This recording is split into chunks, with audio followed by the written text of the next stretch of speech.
Hi, I'm Catherine, physiotherapist, and today we're going to be taking a look at a stability exercise for the spine. This exercise is really effective at addressing any muscular imbalances that may have occurred in the spine due to pain, injury, or just lifestyle.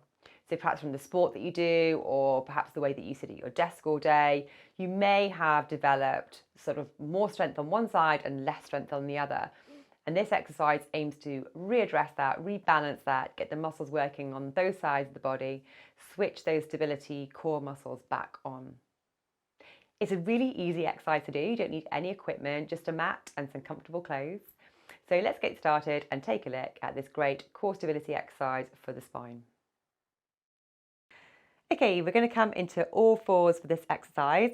If you do have any problems with your knees, you might want to put a pillow or a folded towel just underneath your knees just to pad them out. Otherwise, coming onto our hands and knees. So we're going to aim for hands under shoulders and knees under hips, and just spread the fingers out wide so that you can distribute the weight and the load through your hands evenly, so you're not putting too much weight through the wrists. Making sure that we put some pressure on the fingertips and through the knuckle area of the hand as well. And just soften the elbows so you're not locking out at the elbows, so you're not putting any stress on the elbow joint. To unweight the knees, press through the front of the foot and the front of the shin, and that should take a little bit of weight out of the knees. To find our neutral spine position, we're going to arch the back and then round the back, just the lower part of the back, just the pelvis. And then find our midway position, so that sort of halfway point between the two, where we can feel our deep abdominal muscles start to switch on. Okay, so we're in our neutral spine position, shoulders drawn away from the ears and pushing the ground away from us to get a slight little round between the shoulder blade area so that we're not just collapsing into our mat.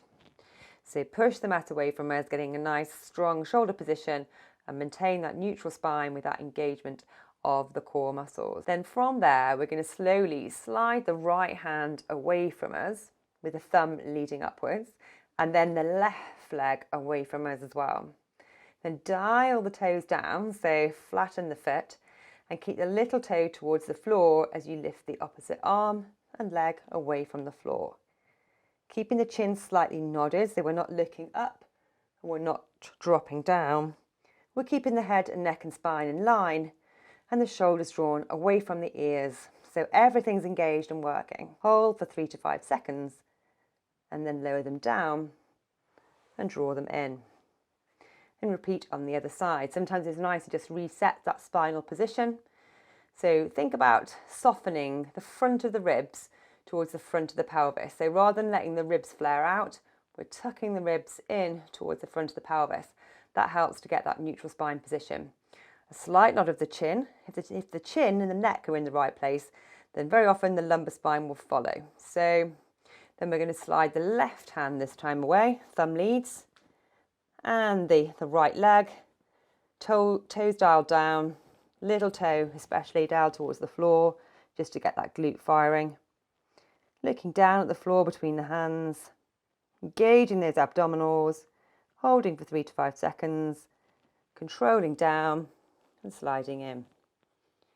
As we get more proficient at it, then we don't need to do the slide. We can literally just lift the arm and the opposite leg away and then lower them back down to the floor.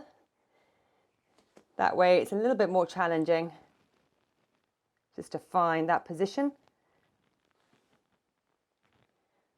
And we repeat these for 10 repetitions, so it could be like 5 on each side. So that's a really nice exercise to really activate the core muscles. It's really safe to do, so you can do it with even acute onset of back pain, so long as it's comfortable to do it. If it starts to irritate any of your symptoms, if you start to get sciatica symptoms where you get buttock and leg pain, then it's probably a little bit too early to do it. Perhaps speak to your physiotherapist about that.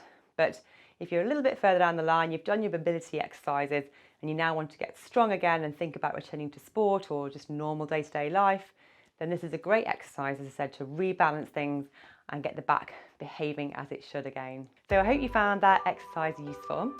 And if you did, please give me a little thumbs up, so press the like button.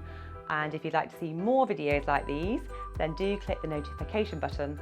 That way you'll be reminded when I release a new video.